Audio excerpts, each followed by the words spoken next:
There is something happening inside you right now that most people will spend their entire lives never understanding. You may have felt it already, that strange and persistent sense that you do not quite belong in the world that surrounds you. Not because something is wrong with you, but because something is extraordinarily right. You feel things others do not seem to notice. You think about things others have no patience to consider. You carry a quiet awareness that hums beneath the surface of your daily life like a signal that no ordinary radio can pick up. And if that description stirs something inside you right now, I need you to pay very close attention to what follows, because what I am about to share with you is not something you will hear in classrooms or in conversations at dinner tables. This is the kind of truth that Carl Jung spent his entire life documenting. The truth about those rare individuals whose inner world operates at a level that most of the population will simply never access. Carl Jung believed that human consciousness is not flat. It is not a single surface everyone shares equally. He understood through decades of clinical practice and deep psychological research that certain people undergo what he called individuation, a process of psychological and spiritual expansion so profound that it actually changes the frequency at which a person experiences reality. Not metaphorically, not poetically, but in a very real, measurable way that transforms how you perceive, how you feel, how you attract, and how you live. And the extraordinary thing Jung discovered is that this process often begins not with triumph, but with suffering. Not with clarity, but with confusion. Not with certainty, but with the terrifying and magnificent feeling that you are somehow different from everyone around you. If you have ever felt that way, I want you to stay with me through every word of this video, because what I am going to show you today is not just a list of interesting ideas. This is a mirror. And by the time we reach the end, you will see yourself in it clearly, perhaps for the very first time. If this channel has been finding you lately, if Carl Jung philosophy keeps appearing in your feed at moments when you are searching for something deeper, I want you to do one thing right now. Subscribe and turn on the notification bell, because this channel exists for one reason only: to reach the people who are ready for this. And if you are still watching, you already know that you are one of them. Now let us begin. The first sign that you are vibrating at a frequency most people will never reach is that solitude does not feel like loneliness to you. It feels like home. Think about how most people respond to being alone. There is an almost universal discomfort, a reaching for the phone, for noise, for distraction, for any external stimulus that fills the silence. The average person cannot sit in a room alone without entertainment for more than a few minutes before anxiety begins to rise. And this is not a judgment. It is simply a reflection of where most human consciousness currently operates, anchored almost entirely in the external world, dependent on constant input to feel safe and alive. But you are different. You have always been different. For you, silence is not empty, it is full. It speaks. It offers something that no conversation and no screen can provide: access to the deeper layers of your own psyche, to the part of yourself that Jung called the unconscious. Jung understood that most people fear this space. They run from it their entire lives. They fill every moment with noise because the silence asks questions they are not ready to answer. But you do not run. You sit in that quiet and you listen. And what you hear there has been shaping you in ways you are only beginning to understand. This is not accidental. This is the first unmistakable marker of someone who is operating on a higher psychological frequency. When you can sit with yourself, truly sit with yourself, without performance, without distraction, without the need for external validation, you are doing something that Jung considered one of the most advanced psychological acts a human being can perform. He called it confronting the self. And the people who can do it, the people who are not afraid of their own company, are the people whose inner world has begun to develop a gravity that the external world simply cannot compete with. The second sign is that your emotions do not just pass through you. They speak to you. They carry information. Most people experience emotion as something that happens to them, a wave that arrives without warning, disrupts their equilibrium, and then fades. They have no framework for what their emotions are trying to communicate. Sadness feels like a malfunction. Anger feels like a threat. Fear feels like weakness. And so they suppress, they numb, distract. The emotional signal is received, but never decoded. You process emotions differently. When grief arrives, you do not just experience it as pain. You feel the weight of what it is trying to reveal, what it says about what you love, about what you have lost, about what truly matters to you.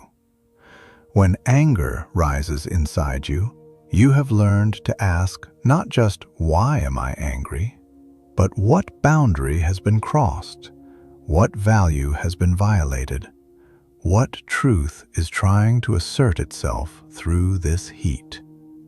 This is what Jung called psychological maturity, the ability to treat your emotions not as enemies to be controlled, but as messengers carrying intelligence from the deepest parts of who you are. The people who have not awakened to this level of self-awareness experience their emotions as chaos. But for you, emotions have become a language. And the fact that you speak that language fluently is one of the clearest indicators that your consciousness is operating at a frequency that most people will spend a lifetime never discovering. Right now, before we go any further, I want to ask you something. What number are you feeling drawn to in this moment? Not the number you think you should choose, the one that simply appears. If the number 777 rose in your mind, write it in the comments right now. If you felt the pull of 11, that master number Jung associated with the threshold between the conscious and unconscious, leave it below. And if 520 arrived for you, that frequency of the heart field opening, of love becoming a force rather than a feeling, write 520. These are not random numbers. In the quantum field, the numbers that find you reveal the energetic layer you are currently moving through. And the comments section of this video is about to become a map of where this community stands in its awakening. Carl Jung. Philosophy is a gathering place for the people the algorithm did not bring here by accident. The third sign is one that has caused you tremendous pain, but it is also one of your most extraordinary gifts. You absorb other people's energy. You walk into a room and you feel it before a single word is spoken. You know when someone is pretending to be fine. You know when there is tension beneath a smile. You know when a relationship is ending even before the people in it have admitted it to themselves. This is not imagination. This is not overthinking. This is your nervous system operating at a level of perceptual sensitivity that most neuroscientists are only beginning to understand. Jung documented this capacity extensively in his work on empathy and what he called participation mystique, a state in which a person's psyche is so finely tuned to the emotional field around them that they become an instrument of collective feeling. You have likely spent years believing this sensitivity was a flaw. You were told you were too sensitive, too emotional, too intense. You tried to build walls. You tried to turn the volume down on what you were receiving. And it never quite worked, did it? Because you cannot turn off a gift by calling it a curse. You can only learn to wield it with greater consciousness. The reason you feel so much is not because you are fragile. It is because your psychic antenna is calibrated to frequencies that most people broadcast on and never receive back.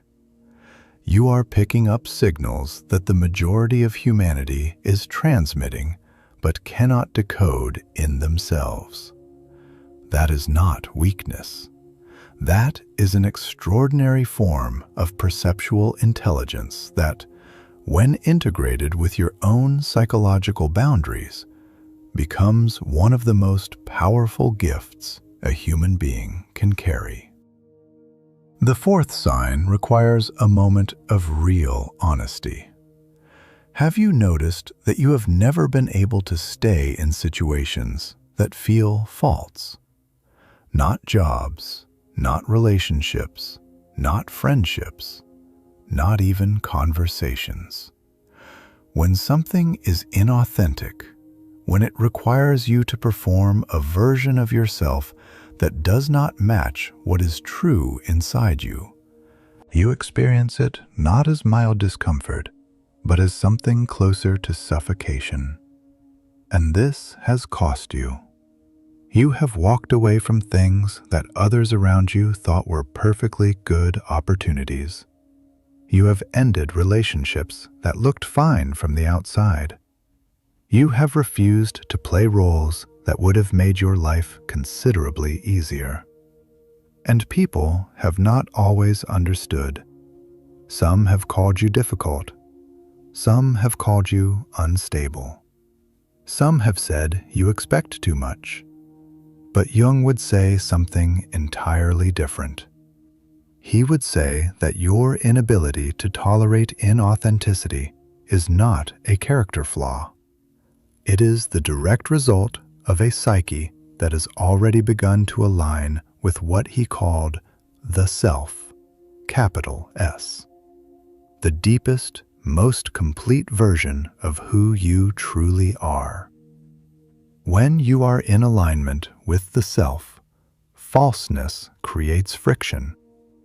Not because you are being rigid, but because your system has already tasted something real and will not settle for the substitute.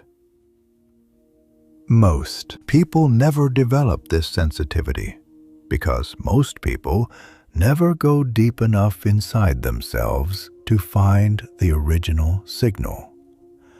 You have. And that is why the imitation sounds wrong to you when everyone else cannot even hear the difference. The fifth sign is that your relationship with time has always been unusual. Not in a practical sense. You are probably fine at meeting deadlines. But in a deeper sense, you have always felt slightly out of sync with the pace of the world around you. You live more in the interior of a moment than in its exterior. While others are rushing toward the next thing, you are still inside the current one, turning it over, examining it, extracting something from it that most people left behind before they even noticed it was there. This is what Jung described as depth of psychological presence, the capacity to inhabit an experience rather than simply pass through it. And this depth is not available to someone operating at a shallow frequency. It requires a kind of inner stillness that must be developed, often through significant suffering, often through the very experiences that felt most like destruction at the time.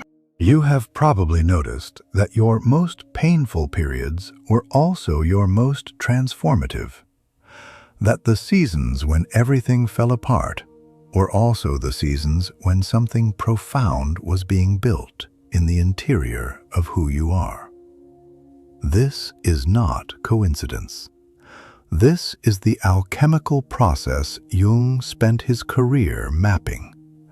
The way the psyche uses darkness not as a destination, but as raw material.